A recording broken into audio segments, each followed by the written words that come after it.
उसके एड्रेस पे ले जा रहे होते हैं तो उसका केज गिर जाता है जिसके अंदर वो होता है, और वो उस केज से बाहर निकलकर रेलवे स्टेशन में भटकना शुरू कर देता है। तभी दिखाते हैं कि वहां पर एक आदमी आता है जिसका नाम है विल्सन। वो बोलता है, hey puppy, are you lost, come here. वो उससे पूछता है, तुम खो गए हो, मेरे पास आओ, और वो उसे अपनी गोद में उठा लेता है। अब वो चारों तरफ देखना शुरू करता है कि कोई तो इस पपी को रिकॉग्नाइज करे, लेकिन वहां पर कोई भी ऐसा नहीं होता जो उसके पास आकर ये बोले कि ये मेरा पपी है। अब विल्सन उसे स्टेशन मास्टर के पास ले जाता है, बोलता है कि ये पपी मुझे यहाँ पे मिला है, शायद खो गया है, इसे जरूर कोई लेने आएगा, तुम इसे रख लो, जब कोई आए तो उसे दे देना। वो कहते हैं कि प्रोफेसर मैं इसे यहाँ नहीं रख सकता। दरअसल विल्सन प्रोफेसर होते हैं जो म्यूजिक पढ़ाते हैं, और स्टेशन मास्टर उन्हें इसलिए जानता है क्योंकि वो हर रोज इसी स्टेशन से अपने कॉलेज जाते हैं। अब प्रोफेसर उसे घर ले जाते हैं, और घर ले जाने के बाद एक रूम में छुपा देते हैं क्योंकि उनकी वाइफ डॉग्स को पसंद नहीं करती और वो नहीं चाहती कि उनके घर में कोई भी डॉग आए। लेकिन उनकी वाइफ उस पपी को देख लेती है, वो बोलती है कि ये कहां से आया। वो बोलते हैं कि मुझे ये स्टेशन पे मिला था और सुबह मैं इसे वापस छोड़ दूंगा। वो कहती है ठीक है, लेकिन सुबह इसे वापस छोड़ देना। अब सुबह प्रोफेसर उस पपी को अपने साथ ले जाते हैं। हालांकि प्रोफेसर और उनकी बेटी उसे रखना चाहते हैं, लेकिन उनकी वाइफ उसे नहीं रखना चाहती। अब उसे अपने साथ ले जाते हैं एक एनिमल पाउंड में। पाउंड वो जगह होती है जहां पर आवारा कुत्तों को या जंगली बिल्लियों को बंद किया जाता है। प्रोफेसर वहां जाकर बोलता है कि ये मुझे कल स्टेशन पे मिला था और तुम इसे कुछ दिन के लिए अपने पास रख लो, बोर्ड कर लो, और जब भी कोई इसका ऑनर मिलेगा तो मैं आके से ले जाऊंगा। वो कहता है this is in boarding service, it's a pound. मतलब कहता है कि ये बोर्डिंग सर्विस नहीं है। बोर्डिंग सर्विस वो जगह होती है जहां पर आप पैसे देकर अपना कुत्ता छोड़ देते हो। वो कहता है कि पाउंड है। प्रोफेसर बोलता है कि मुझे मिला था, मैं इसका क्या करूं। वो बोलता है कि मुझे देखने दो, और जब वो उसे देखता है बोलता है कि ये क्यूट है तो इसे कोई भी अडॉप्ट कर लेगा, लेकिन इसमें 2 हफ्ते लगेंगे क्योंकि हमारे पास पहले ही बहुत काम है। अब प्रोफेसर अपने एक फ्रेंड के पास भी जाते हैं जो कि एनिमल लवर होती है, लेकिन वो भी उसे नहीं रखती क्योंकि उसके पास पहले से एक बिल्ली होती है। प्रोफेसर इसके बाद कई लोगों से पूछते लेकिन कोई भी उस पपी को नहीं रखता। अब प्रोफेसर उसी स्टेशन पे आते हैं जहां पर कल रात को उन्हें पपी मिला था, क्योंकि यहीं से प्रोफेसर रोज अपने कॉलेज जाते हैं, और वो उसी स्टेशन मास्टर से पूछते हैं जिससे कल रात को उन्होंने बात की थी कि क्या किसी ने इस पपी के बारे में पूछा। वो कहते हैं किसी ने नहीं पूछा। अब प्रोफेसर को मजबूरन उसे अपने साथ ट्रेन में कॉलेज ले जाना पड़ता है। हालांकि ट्रेन में पेट्स अलाउ नहीं होते, लेकिन स्टेशन में उन्हें सभी जानते हैं, इसलिए उसे जाने देते हैं। और वैसे भी वो डॉग जो पपी होता है वो एक बैग में होता है तो किसी को दिख नहीं रहा होता। कॉलेज खत्म होने के बाद प्रोफेसर अपने एक दोस्त के पास जाते हैं जो जापानीज होता है, और वो उसके पास इसलिए जाते हैं क्योंकि जो पपी के साथ केज मिला होता है उसमें एक चिट लगी होती है जिसमें जापानीज में कुछ लिखा होता है। वो उससे पूछते हैं कि इसमें क्या लिखा है। वो बोलता है कि इसमें जापान के एक शहर का नाम लिखा है और कुछ भी नहीं लिखा। दरअसल वो चिट फट गई होती है। अब उनका फ्रेंड देखता है कि उसके गले में जो पट्टा होता है उसमें एक बिल्ला होता है और वो उसमें पड़ता है हाची। प्रोफेसर बोलता है क्या। वो कहता है इसमें नंबर 8 लिखा, और नंबर 8 को जापान में हाची बोलते हैं। उनका दोस्त उन्हें बोलता है कि ये कोई नॉर्मल पपी नहीं है बल्कि एक खास ब्रीड है जिसे अकीता कहते हैं। प्रोफेसर बोलता है तुम इसे रख लो। वो कहता है कि ये पहले ही अपने मालिक को चुन चुका है। अब उसे कोई भी नहीं लेता तो मजबूरन प्रोफेसर को उसे अपने घर लाना पड़ता है। वो अपनी वाइफ को बोलते हैं कि मैंने इसके ऑनर का पता करने की बहुत कोशिश की लेकिन कुछ भी पता नहीं चला, और मैंने लोगों को इसे अडॉप्ट करने के लिए बोला लेकिन कोई भी तैयार नहीं है, पर मैंने 10 जगह पर्चे चिपका दिए तो हो सकता है कि हाची के ऑनर का पता चल जाए। वो कहती है तुमने इसका दाम भी रख दिया।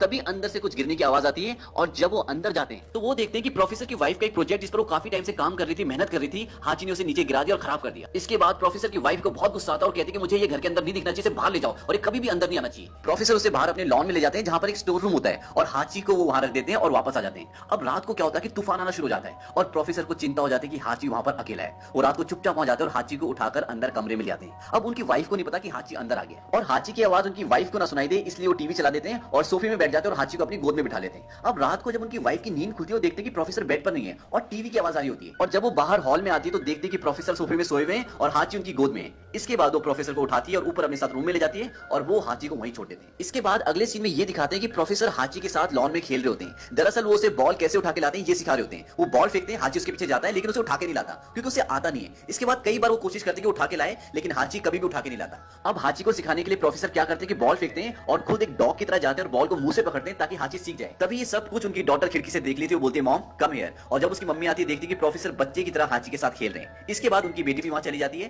तभी कॉल आता है, वो बोलते हैं कि हम इस पपी को अडॉप्ट करना चाहते हैं। ये सुन के प्रोफेसर की बीवी खुश हो जाती है। अब वो बोलते हैं कि आप मुझे अपना नंबर दे दो, मेरे हस्बैंड आपसे बात करेंगे, और वो नंबर लिखने के लिए पेन ढूंढ रही होती है। तभी उसकी नजर खिड़की से बाहर जाती है और वो देखती है कि प्रोफेसर और उसकी डॉटर हाची के साथ खूब खेल रहे होते हैं। और ये देखने के बाद वो फोन पे बोलती है hello the dogs already been taken, यानी कि कुत्ते को पहले किसने ले लिया है। अब इसके बाद ये दिखाते हैं कि हाची बड़ा हो गया है, और बड़ा होने के साथ साथ प्रोफेसर और उसके बीच में प्यार बहुत ज्यादा बढ़ गया है। वो सुबह से खेलना शुरू कर देते हैं और हमेशा एक दूसरे के साथ रहते हैं। अब हमेशा की तरह एक दिन प्रोफेसर अपने कॉलेज जाते हैं, लेकिन उस दिन हाची क्या करता है, उनके जाने के बाद जमीन में गड्ढा करके नीचे से निकल जाता है और उनके पीछे पीछे स्टेशन पर पहुंच जाता है। प्रोफेसर ट्रेन में बैठे होते तभी वो देखते कि स्टेशन पे हाची खड़ा है। वो जल्दी से ट्रेन से उतरते हैं, हाची को बोलते कि तू घर जा, मुझे कॉलेज जाना है, लेकिन हाची घर नहीं जाता और उस दिन मजबूरन प्रोफेसर को घर वापस आना पड़ता है।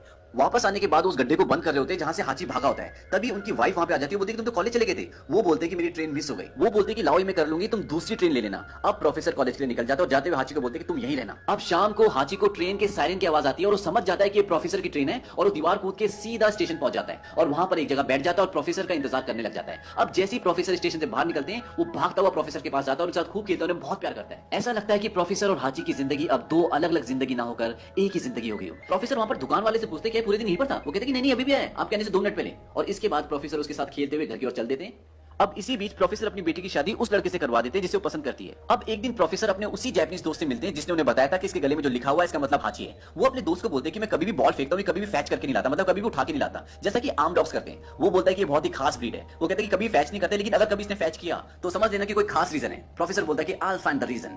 अगले दिन ये दिखाते हैं कि प्रोफेसर अपने कॉलेज जा रहे, काम पे जा रहे हैं और हाची भी उनके साथ जाना चाहता है, लेकिन वो उसे अपने साथ नहीं ले जाना चाहते क्योंकि उन्हें नहीं पता कि घर वापस आ पाएगा कि नहीं। लेकिन उस दिन वो उसे अपने साथ ले जाते हैं और जैसे वो स्टेशन के अंदर जाने वाले होते हैं उसे बोलते हैं कि हाची घर जाओ, और हाची चुपचाप घर चला जाता है। और शाम को जब उनकी ट्रेन आती है तो पिछले दिन की तरह हाची उन्हें लेने जाता है और अब ये सिलसिला रोज का हो जाता है। हाची रोज सुबह उन्हें छोड़ने जाता है और शाम को लेने आता है। धीरे धीरे प्रोफेसर की जिंदगी और हाची की जिंदगी एक होती चली गई।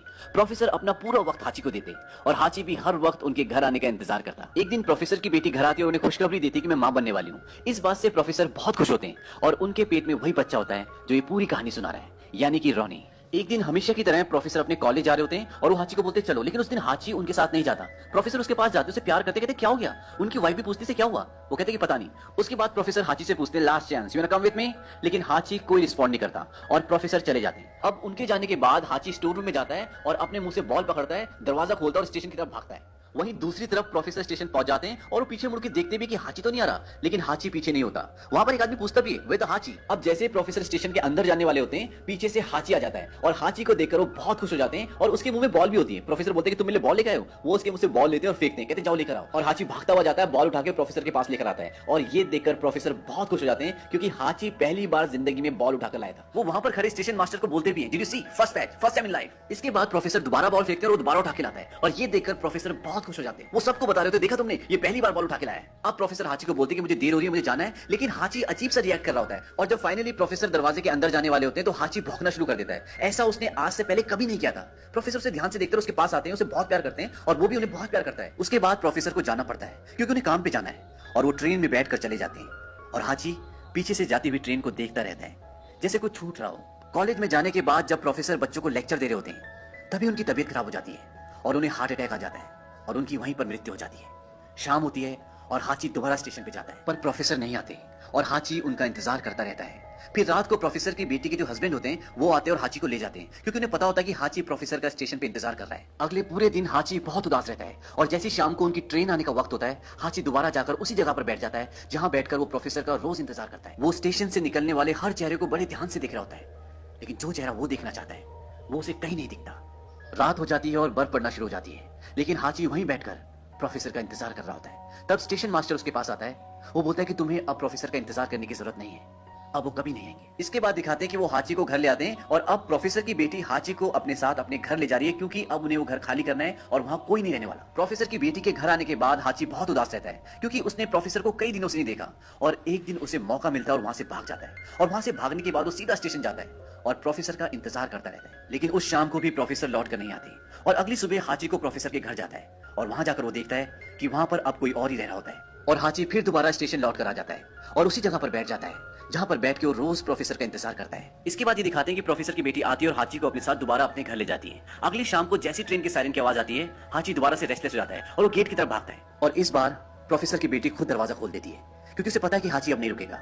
वो कहती है बाय हाची और हाची वहां से सीधा स्टेशन चला जाता है और उसी जगह पर दोबारा बैठ जाता है जहां पर वो रोज बैठकर प्रोफेसर का इंतजार करता था। अब हाची को प्रोफेसर का इंतजार करते हुए काफी महीने हो जाते हैं और ये खबर धीरे धीरे फैलना शुरू हो जाती है। फिर एक दिन वहां पर प्रेस से एक रिपोर्टर आता है। वो स्टेशन मास्टर से बोलता है कि हम हाची के बारे में जानना चाहते हैं क्योंकि हम इस न्यूज को स्टोरी को अपने न्यूज़पेपर में छापना चाहते हैं। वो उनसे पूछता है कि हाची रहता कहाँ है? वो कहते हैं कि हमें नहीं पता, हाची जाता है आता है, इसके जो मन में आता है वो करता है। इसके बाद वो हाची का एक पिक्चर लेता है और उसकी न्यूज अपने न्यूज़पेपर में फ्लैश कर देता है। अब इस न्यूज के बाद लोग हाची के लिए पैसे भी भेजना शुरू कर देते हैं ताकि उसे खाने की कोई तकलीफ ना हो। अब बहुत सालों बाद प्रोफेसर की वाइफ वापस आती है जो कि यहाँ से शिफ्ट हो गई है और यहाँ पर वो इसलिए आती है क्योंकि उसे ग्रेवयार्ड जाना है प्रोफेसर की कब्र पर और वहां पर उसका एक दोस्त भी आता है जो कि प्रोफेसर का और उसकी वाइफ का एक कॉमन फ्रेंड होता है। प्रोफेसर की वाइफ बोलती है कि 10 साल हो गए और पता भी नहीं चला।